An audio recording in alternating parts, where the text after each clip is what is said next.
Today, we are talking about AI, but not the AI you see in flashy demos, not the AI locked inside engineering labs. We are talking about AI for people, students, early career professionals, builders who don't come from computer science backgrounds, but still want a future. And my guest today is not building tools, he's building access, a founder, a researcher, a teacher, and someone who proudly calls himself a forever student in the subject of life. Joining me today on 101 Talks, Waqas Aliemuddin, founder of AI4ALL and KAABIL. Waqas, welcome to the show. Thank you so much, Sachin. Thank you for a wonderful introduction.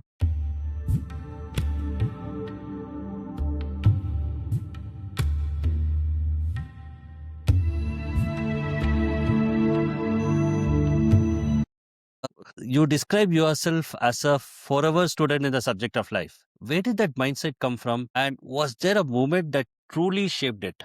Wonderful. So, first thing, I'm glad that it is out there with my name, that forever student subject of life, and people actually get to read that when they search me. Was there a moment that shaped it? I think no, because for me, life is not lived in moments. It is a collection of moments which build upon each other. And this philosophy of being a student forever in the subject of life is also built upon multiple events that shaped it. I think it starts off as far back as 2012 when I was in National University of Singapore. First time I went out of my country, first time living alone, first time interacting with foreign people, international people, people not of my background, my race, my country. And that was a point where I felt that there's a lot to learn and it is a vast ocean. You just can't have enough of knowledge ever. So keep learning, keep interacting, keep growing. There's no end to it. Very true. So, coming to that, you have worked across geographies and communities. What gap did you personally feel even way before your company AI4ALL even existed? In terms of gap while moving across countries and geographies, I can say I think one of the biggest gaps I see is the gap between theoretical knowledge and practical application. Foundational knowledge that we get as students in our 16 or 20 or 22 years of education is so ingrained in books and textbooks, and there's so little of practical application, practical real life use cases of those learned skills that as soon as a student enters their working life, their professional life, there's a huge gap. They suddenly realize that whatever they've been learning in textbooks, it doesn't apply in the real world. And they have to relearn again. And this time they don't have the backing of any institution. They have to do it all by themselves. I think that's the biggest gap, especially for students and young people, that they are trained to learn and memorize textbooks, and they are not given real life use cases on how to use them. They don't have any practical exposure. I'm not talking about experience. I'm talking about exposure. They don't have any exposure of real life. Once you enter, you're on your own. So, this wasn't a startup idea born in a boardroom. It came from something you felt, a gap you saw close. Oh, yes, Which that's sometime internally we call it scratching our own back. That when this is not the first company that I started, there are a couple of others. Without naming them, one gap, one feeling that we had when we were building our team was that students, as soon as they come out and they become hireable, and people like us, founders like us who are looking for them, we don't find students with skills that are immediately applicable to real life. And we first started training our own team members, but very soon we realized that is a much bigger problem than that. And that somehow became the conceptual foundation of AI4ALL as well. which brings us to what you decided to build next. That is recently. That is one is AI4ALL, other one is the KAABIL. For someone hearing about AI4ALL and KAABIL for the first time, what problem does it exist to solve? Both AI4ALL and KAABIL are in different domains. One is AI education. By the way, both are education, but in different domain. One is AI education, the other one is entrepreneurial or business first education. But both of them address the same problem, that learning doesn't have to stop, number one, and learning doesn't have to be behind certain barriers. It has to be accessible. It is not only for techies. Every person, wherever they are in their life, can start learning anything that they want to learn. They just need the right platform. For our first time audience, right? What exactly does AI4ALL do? Is it a platform? Can anybody come and join? What does it do? Okay. So in general, AI for all has much more depth than what you see when you come to the platform. It has a foundation of education, it has a foundation of research as well. But for the first time user, it is a platform for non-technical people. I emphasize on the word non-technical people to get started on the journey of AI education. We don't teach AI, specialized AI skill set. Consider ourselves as a platform that converts AI fear into AI confidence. Get your foundation strong, get your basics right, get your mindset right. And then AI is a huge field. You can't just learn it from one platform with one small program, but you need to have the right mindset on how to enter this field. If you are new, if you are non technical, and how to get started and how to keep growing, whether that's from the same Mm. platform or multiple other platforms around there or by yourself. One more thing I've noticed. What's interesting is you are not wearing just one hat here. Your work spans in education, research, and community. How do you personally balance being a founder, a researcher, and a teacher without diluting any one of them? Absolutely true. And I think the fundamental belief, internal belief that helps me overcome this dilution problem is I personally don't believe in the word balance. I tend to think of integration. A person can do more than one thing. He or she can be a founder, they can be teacher, they can be a researcher, they are family men and women, they are persons themselves, so they have themselves to look after as well. The moment you stop balancing these and start integrating them into each other so that one flows smoothly into the other, you'll get out of this race of balancing one thing with the other. So for me, 24 hours in a day is a lot. Even if you remove 10 hours of sleep and your time, you still have 14 hours to do stuff. We generally think the other way around. We think it's 10 hours of work and then we have rest of the day for ourselves. And you'll find more time in that 24 hours. Wow, that's a very good insight. And the balance. So, I'm not using the word balance. And the integration becomes even more important when speed is everything today. You Yes. recently Oh, yes. spoke, yes, you recently spoke about launching education research initiatives and hiring researchers. Why is research so critical right now when most people just want faster tools and shortcuts? I think you gave the answer in your question itself. You when you use the words speed and Hmm. faster tools, everything nowadays is about speed of output. Do more. There's more knowledge out there every day than ever before. There are more tools coming out faster than before every month. It's all about speed, speed, speed, speed. And with speed, sometimes we forget depth. Often, almost always, there's no depth with speed. And that's where research comes in. Research adds that element of depth to the whole equation. Neither can be operated in silo. You do need speed, you do need execution, you do need output, but you do need the depth as well in your ideas, in your processes, in your thoughts. And that's where research helps. It keeps you grounded and it adds the element of depth to your overall equation. Within the field of AI and how AI embeds itself in other domains as well, I think research helps us give that real world answer, something that we often forget while chasing speed. So I tend to focus on both elements. AI for all is also a proponent of slow learning. We don't believe in fast learning. We purposely design our curriculum and content to be for slow consumption because you can only have depth of your knowledge. You can only have depth in your execution when you spend enough time with it. So that's where the element of research comes in with speed and tools and everything done quickly. And can I pick your brain on the research part? Any use cases what you're doing recently on the research side? Angle or the research wing of AI for all is still, as you stay in stealth mode. But over the last almost 2 years, we have been interacting with thousands of learners. And based on not empirical data yet, but based on our observations, we see that the foundation on which the learning pedagogy is established so far is bound to change very quickly. The universities, the institutes, the online learning courses, the way they teach something, I'll omit universities from it for a while because that will add more controversial or debatable element to it. But especially the pre-recorded and digital education version, those are built for algorithms. Those are not built for learning. And Okay. there's a need to develop new education paradigm, new learning systems, which focuses not on algorithm and consumption, but which focuses on the learner. And that's where the research element of AI for All is working nowadays. Very soon you'll find a couple of our papers as well published in the journals, which talk about the foundation of what we're trying to build as a learning system, which is not a replacement of existing universities or existing online learning system, but an augmentation to that. So it adds to the element, it adds to the layers of learning options that the students have, the learning modalities that the students have. That's where our research is focused right now. Within AI for All, it is still in inception phases. We are still uh, establishing the conceptual framework, and very soon we'll start working on developing the product as well. Okay. So On looking one side, forward to it.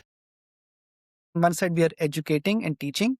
On the other side, we are distilling the learning from those classrooms and trying to create a new education and learning framework. Now I want to zoom out a bit. AI adoption looks very different across regions. From your lens, how is Asia's approach to AI fundamentally different from the West? Okay, I think the answer lies more towards the economic aspect, and let me answer it based on that. Again, it's my observation, my opinion. Other people can differ from it.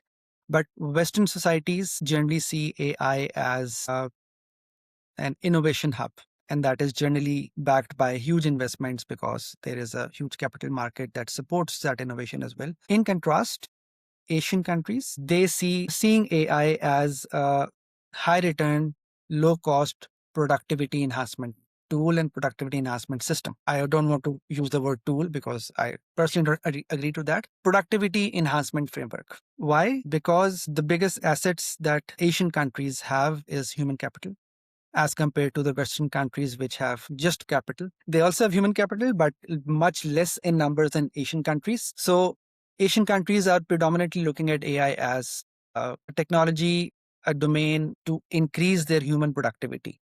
Okay, that's a good insight. This difference creates an opportunity and also blind spots. It does, yes. What's the biggest missed opportunity you see today in how AI is being thought or adopted? Okay, I'll continue my talk with respect to Asian countries. Yeah. I think the biggest missed opportunity is AI is being taught as a set of features and a set of tools. It is much more than that. I think, should be seen not as an independent subject. It is, but it is for the researchers and developers and the coders. But for everybody else, it is something that is to be integrated and embedded in whatever domain that they are working in. So it is not marketing and AI, it is marketing in AI. It is not finance and AI, it is AI in finance. It is not education and AI, it is AI in education. So that's I think, the mindset opportunity that is being missed, where everybody sees AI as something to be learned independently as a set of tools which enhances your productivity. It is not. It is an augmentation to your existing skill set, which helps you become a better version of yourself, whatever you are already good in. I generally say that these are not my words, these are generally stated elsewhere as well. AI is a magnifying tool. It magnifies your smartness. It also magnifies your dumbness. So you have to be smart and intelligent to use AI correctly. AI is a augmentation system, right? It's an augmentation tool. It's a magnifier of your own skill set, of your own knowledge. So with this adoption comes responsibility, and you recently raised an important question about restriction on using AI in consulting and professional work. Can you elaborate on this? Interesting story was I was giving consultation to, again, I will not name the company, and before the call, I get a sign these terms and agreements kind of a document, right? And then I was going through it, and one of them was that if you use AI in your responses, the contract will be null and void. And it immediately struck me as being an extreme fear of AI adoption. I think anybody and everybody out there who is barring the use of AI in other people's work are, as you said earlier, missing the opportunities. Very true. Because again, I talk a lot about mindsets. The mindset here is that do not think of AI as something that will replace somebody. So in this example, which you just mentioned, consultation A consultant is not being allowed to use AI because the client fears that if I have to get an answer from AI, I'll rather use AI. Why pay the consultant, right? That's the mindset. But the real mindset should be, the actual thought process should be that, hey, he's a smart consultant. He knows his stuff. Let's see how much better he can give us using AI as his assistant. AI will magnify his skill set. It will not replace his skill set. So let that person smartly use, ethically use AI. I still am a proponent of ethical AI use, not blind and dumb AI use, but let the people enhance their output using AI ethically. Don't bar it outright. Give the opportunity, be open to it, be confident that the right people will use AI rightly. At the heart of all this, adoption, education, regulation is a much bigger question about the future we are creating, right? Yes. This is where I want to go a level deeper. Do you believe AI will widen inequality, or can education genuinely prevent doubt? Interesting question. And I have somewhat pessimistic view about this question because I think yes, it will. I think if you look historically with all the major technological advancements, whether that's industrialization, whether that's digital era, whether that's social media, every new global shift in technology widens the gap between haves and have-nots. It's a natural phenomena. It happens because the people who have access to things, they use that access to become better, even better than before. And the people who don't have access, they are generally playing the catch-up games. So yeah, the divide will increase. Education can mitigate it, but I believe pessimistically it will not eliminate it. But on the positive side of it, I think mitigation is better than elimination. At least it is something. So we should keep focusing on how to keep mitigating this gap, how to keep reducing this gap with the reality check in mind that the gap will be there.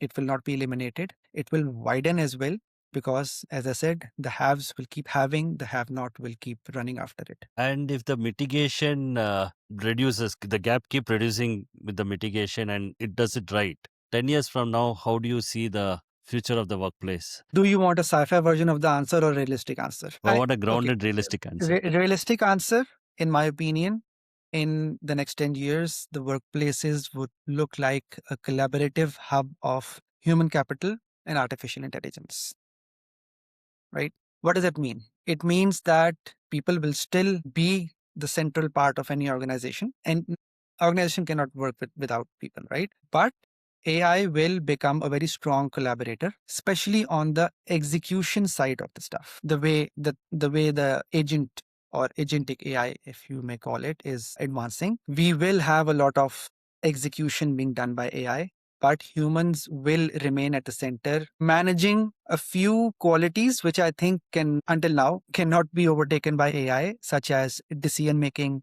judgment, cognitive skills, creativity. These will still stay with humans. The repetitive tasks, they will reduce because AI will do some of them.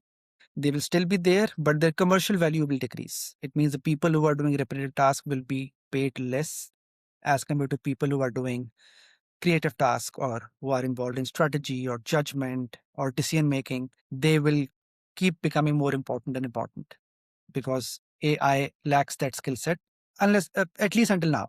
We don't know about much. 10 years is too long of a time. But that's my uh, judgment of what a workplace could look like in 10 years. Less people, Awesome. more creativity, more strategy on the human side, and more execution on the AI side. All right. We have gone deep. Let's switch gears and have some fun. We get into the rapid fire round. No overthinking. Okay. First Okay. instinct. Okay. Can we start? Yes, we can start. One skill AI can never replace. Human cognition, cognitive skills. Yeah. A book that shaped your thinking. I read a lot, but I would like to name a few, but one that shaped a lot of my thinking this year is games people play. And games people play is towards human psychology. It talks about incentivization, it talks about human interaction. And for 2025, I think this has played a pivotal role in my thinking process. Otherwise, there are too many books to name. So games people play is that book. One misconception people have about AI education. I think I talked about it a little while back that it is, the right framing is, it's not AI education, it is AI in education. So that small 2-letter word in creates a lot of difference in how you interpret it. The biggest mistake founders make when teaching AI. When teaching AI, teaching it as a set of features. AI is not a set of features. AI is not tools. AI is something which needs to be understood at a thinking level first and then embedded into any and every domain that you are working in. A business has multiple domains: finance, sales, marketing, operations, so on and so forth. So AI has to be first understood conceptually and then integrated into every domain. You don't need to create an AI department in your business. If you are a research company, definitely you have to. But if you are any other business, start embedding them in your existing Everywhere. flows, in your existing thought processes, in your existing ideations, conversations. It's needed at that level. Yeah, that's insightful. Asia's, we covered this thing, but I will twist it. Asia's biggest AI advantage in one word. Human capital. Human capital, because as we discussed earlier, Asia sees AI as a productivity enhancer, and human capital is the biggest asset that they have. Out of 7, 8 billion people, more than half of them are in Asia. And imagine all of them are AI enabled and AI confident. How much more we can do? This question, you will like it. One question you hope all students ask more often. Yes, very interesting. I think one question that students should ask is, I think let's start with should not ask. They should not ask, what do I learn in AI? I think they should ask is, when I have learned AI, what is the value of me? If you are teaching AI is doing everything, AI is the answer to everything, where do I stand? What is my role in the new economy, in the new workplace? Where do I fit in? Where do I grow? So I think having that insight as a person of how you stand in the larger AI economy, having the understanding of that, that's the question that every student should have and strive to find an answer of. Awesome. So we come to the end of the rapid fire. Yes, this conversation wasn't just about AI tools. It was about access, it was about education, and about making sure the future doesn't belong to a few, but to many. Thank you. Thank you for building where it actually matters. Thank you so much, Sachin, for giving me this opportunity to share my thoughts. I would just want to say that these thoughts, these come from years of learning, learning from failing, and then coming to a point where I feel that, as you said, we are missing some opportunities. There are some gaps, and the gaps will be fulfilled when we start looking inwards first, because AI is making everything artificial. So within that artificial world, we have to keep finding our human self. That's a great way of closing this. You are watching 101 Talks with Sachin Menon, where we break in big complex ideas into simple, grounded conversation. Thank you. See you in the next episode.